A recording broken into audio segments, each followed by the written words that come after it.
Hola, ¿qué tal a todos? Bienvenidos a Gris Toda Teoría. Este es un video para el curso de Biología Matemática 2.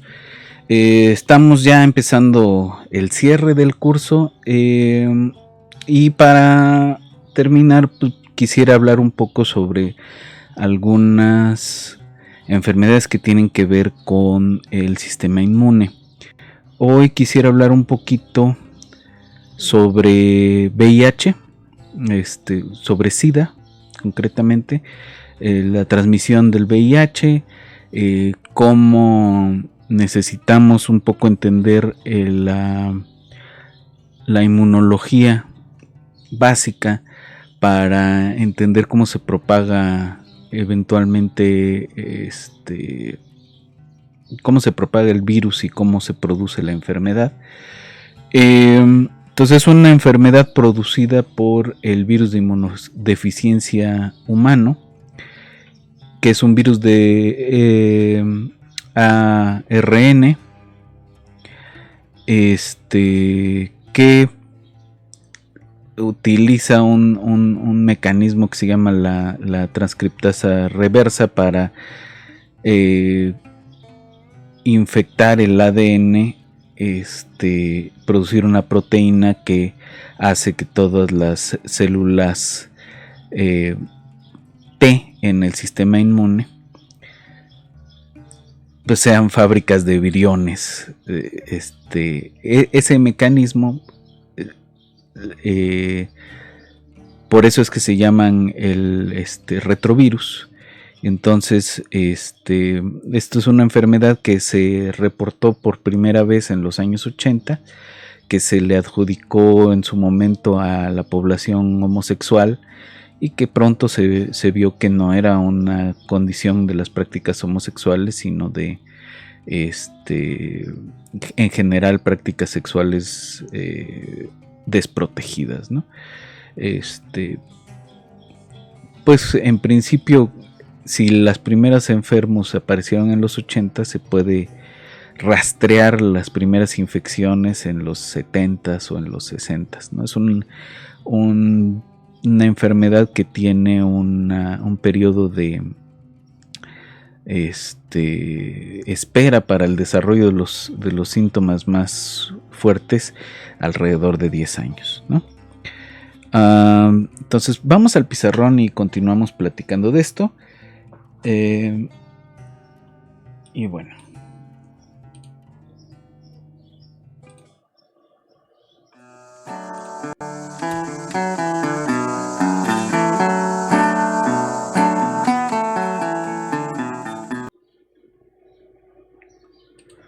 ok, entonces vamos a hablar esta clase y tal vez la que sigue sobre VIH, SIDA.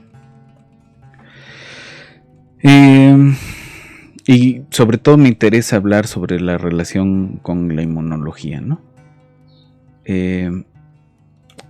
Decíamos, si nos fijamos en cómo crecen la población de virus, aquí estamos hablando de un periodo como de 10 años, ¿no?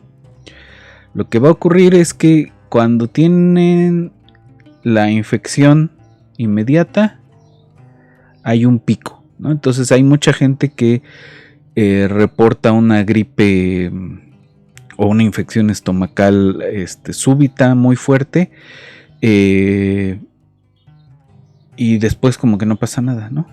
Disminuye la carga viral y eventualmente se dispara, ¿no? Después de 10 años, aprox, se va a disparar. Las células del sistema inmune, vamos a pintarlas de amarillo, son un montón, ¿no? Tienes una carga de células T, sobre todo de las CD4.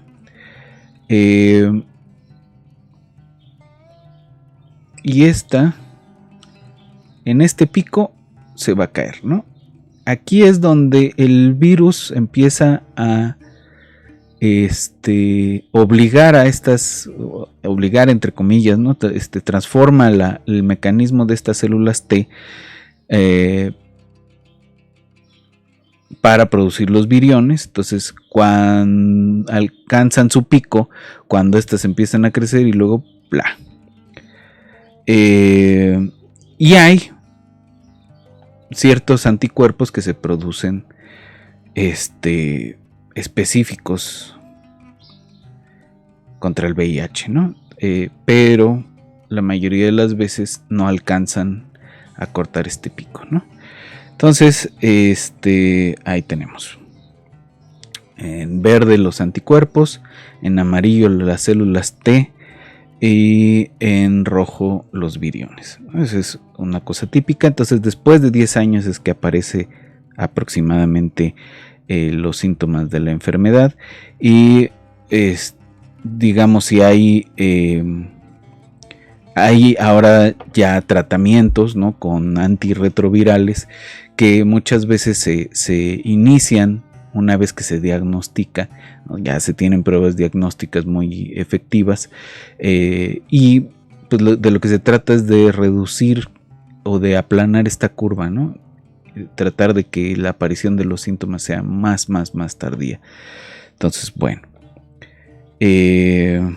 ¿cómo modelamos esto? ¿Y qué tiene que ver la parte inmunológica, ¿no? Entonces,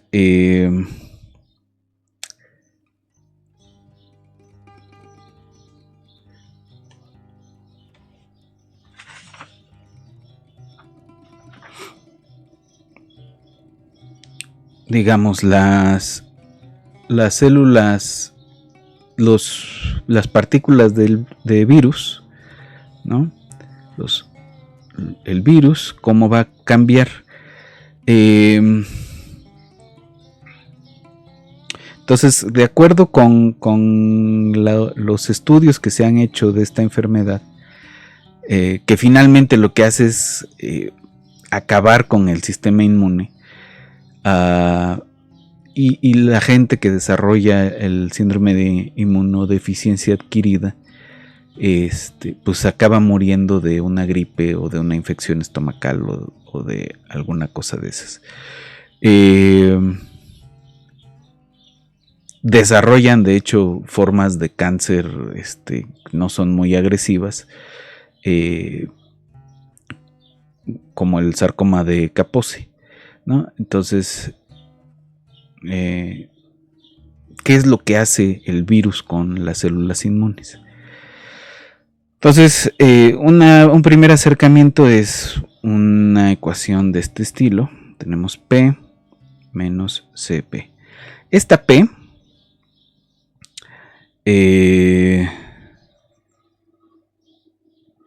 es una inyección constante de células T transformadas, ¿no? De células T infectadas. Que ahorita hablamos un poco de qué con las células T. Y pues se va a ir degradando a una tasa constante, ¿no?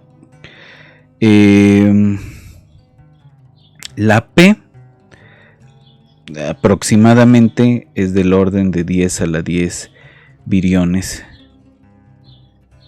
por día.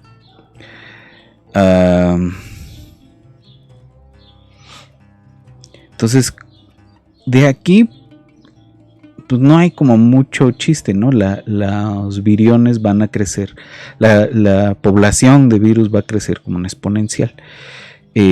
Ahora, ¿qué pasa con las células del sistema inmune? Las que nos interesan, que son las células T.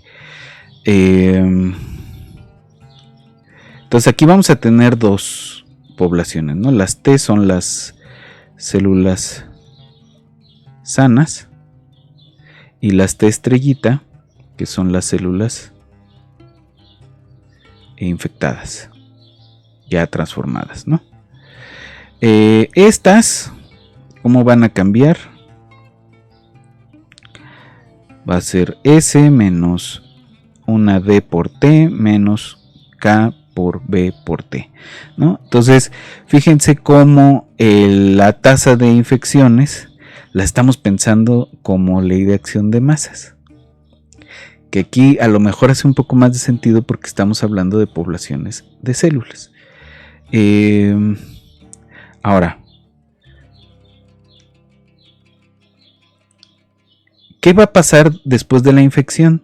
El virus va a cambiar los tiempos de vida de las células inmunes. Entonces la T estrella va a cambiar, pero con un tiempo característico que le vamos a llamar tau. Esa tau pues es ligeramente más rápida que el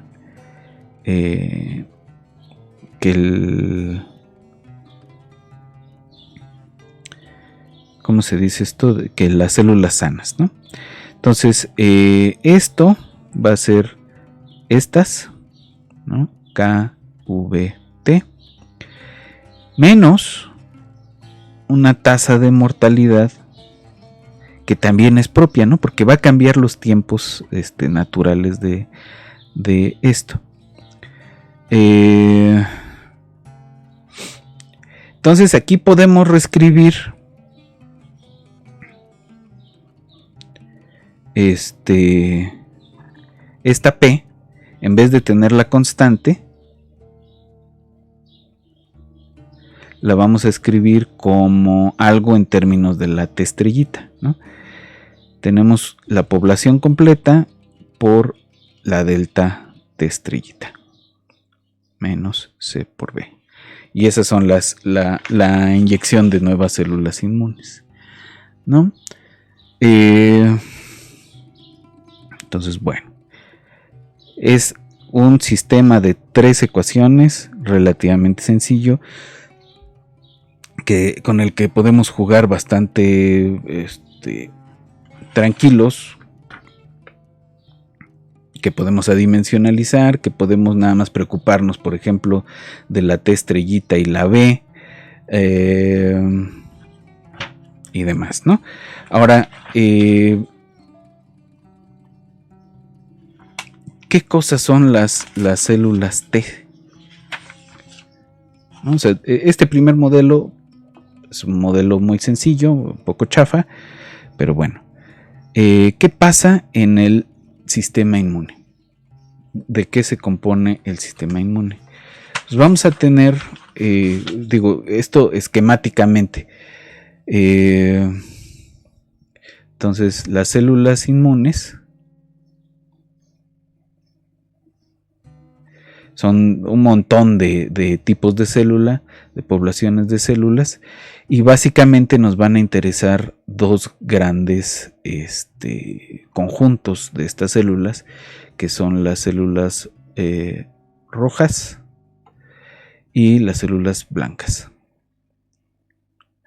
Las células rojas son las plaquetas, que son un tipo de célula llamado megacariocito, y los eritoblastos, que son lo que ya le llaman los médicos eritrocitos, o que producen los eritrocitos, ¿no? Las células blancas, vamos a tener las mieloides y las linfoides, ¿no?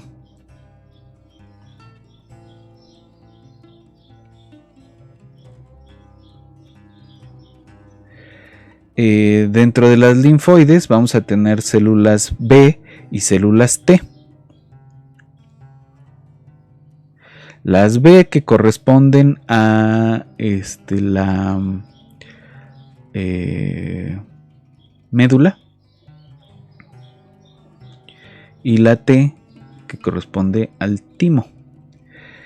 Las mieloides, vamos a tener macrófagos, fagocitos, neutrófilos, eosinófilos.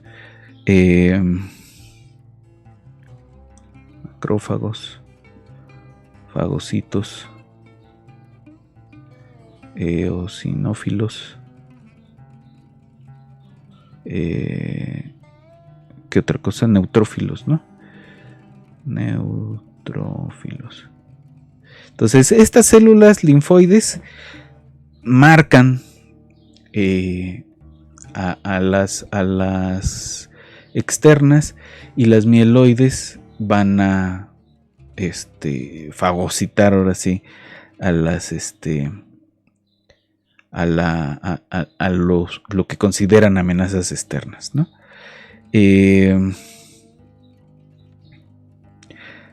Entonces, los linfocitos se dividen en dos, ¿no? Las células B y las células T. Las B son las que secretan anticuerpos, ¿no? Y las T,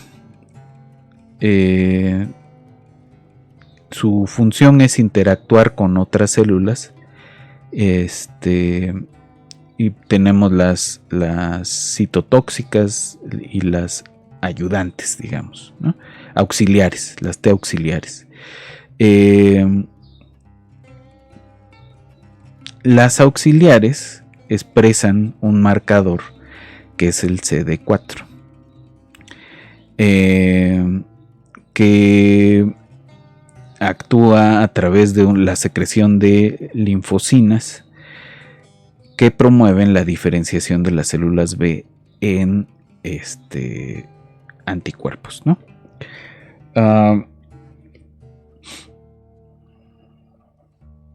Entonces, ahí estamos, ¿no? Es un poco esquemáticamente las componentes del sistema inmune, ¿no?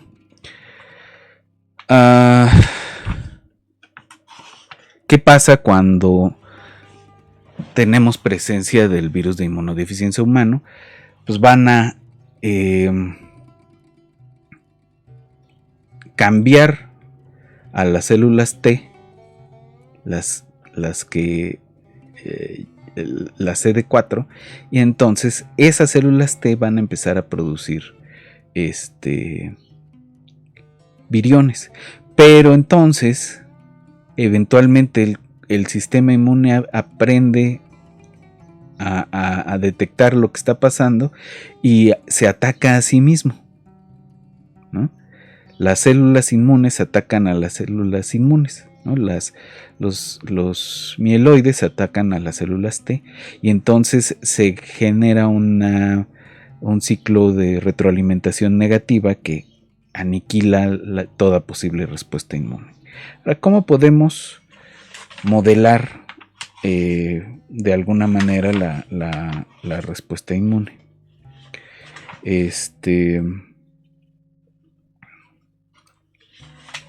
Entonces, la forma más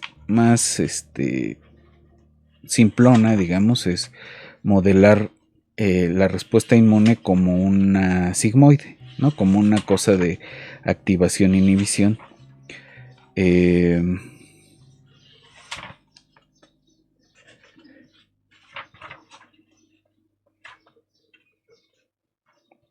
Entonces, vamos a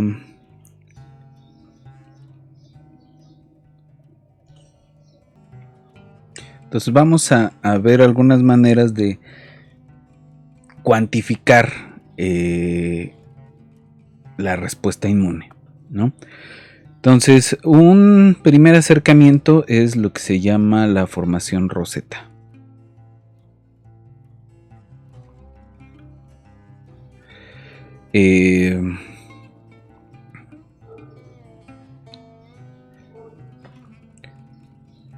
Entonces, aquí vamos a suponer que hay fluctuaciones grandes del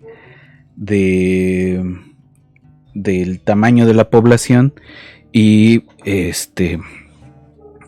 pues vamos a tener que considerar, tomar consideraciones probabilísticas de un montón de cosas, ¿no? Ok.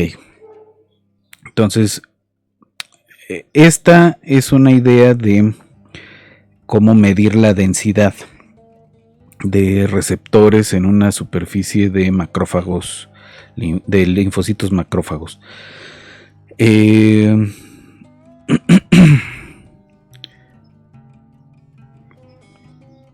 Entonces vamos a suponer que el área en donde se pegan las células rojas le vamos a llamar A, ¿no? Entonces vamos a llamarle Rho a la densidad de linfocitos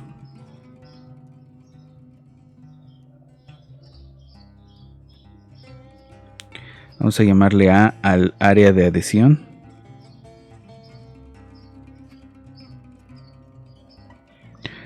Y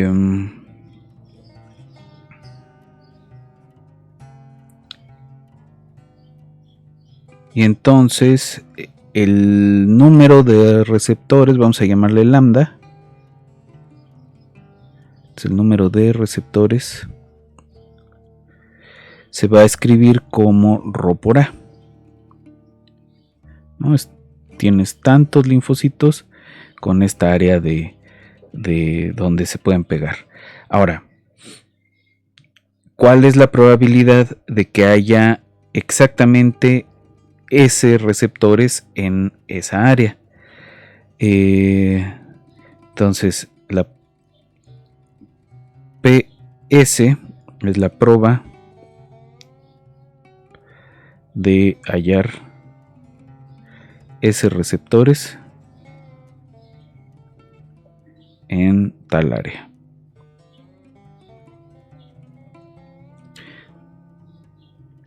PS se va a escribir como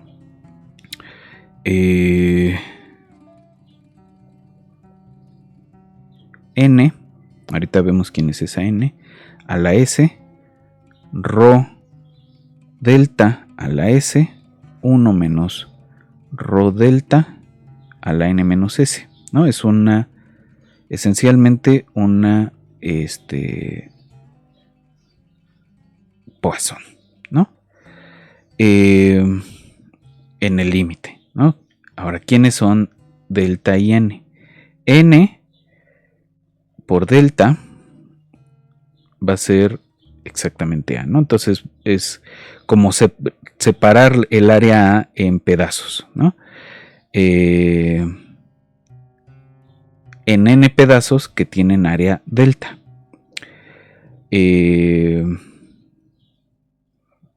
¿No? Y entonces esta parte de arriba es un mecanismo a la Bernoulli. Y luego tenemos esto. ¿Qué pasa ahora si tomamos el límite cuando el área en la que estamos dividiendo es cada vez más pequeña? Entonces la N se va a hacer grande.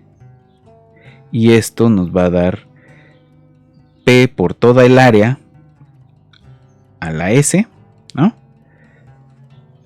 La exponencial de menos PA sobre S factorial, que es una distribución de Poisson.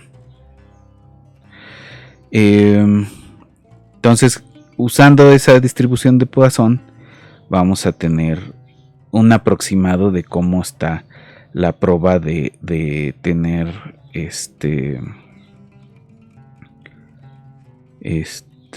células rojas en cierta área, ¿no? Ok.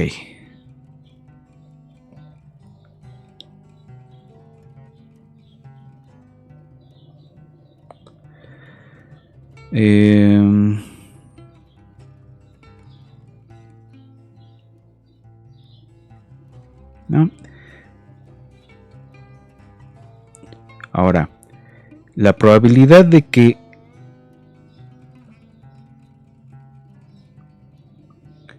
tengamos M células rojas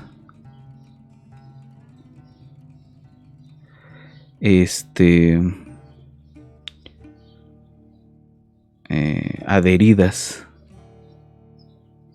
o enlazadas a una célula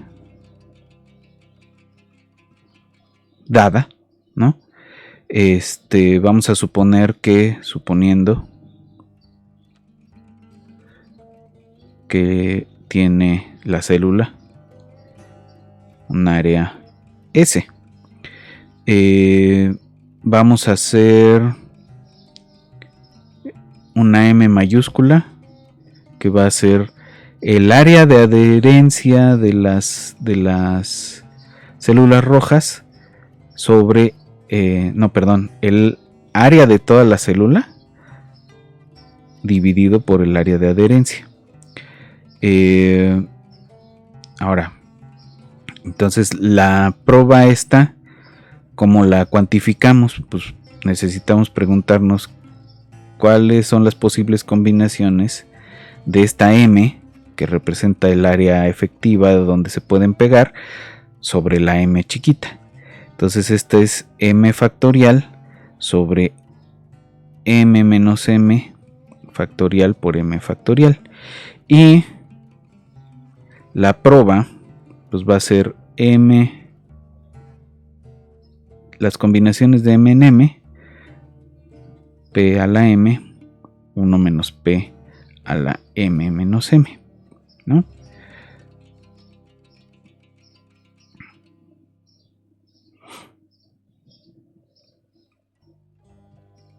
Ahí está. Entonces hasta ahorita son suposiciones bastante sencillas. Ahora,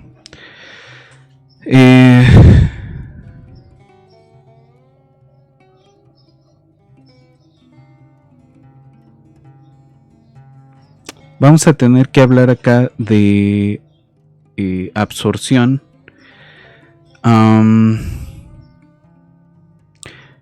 Pero necesitamos dedicarle un poco más de tiempo, ¿no? Entonces, ¿para qué queremos hablar de absorción? Porque quisiéramos modelar de alguna manera las pruebas que se hacen para detección de VIH, ¿no? Entonces, déjenme pararle aquí y hablamos sobre absorción y las pruebas de detección la próxima sesión. Entonces, nos vemos en una siguiente sesión.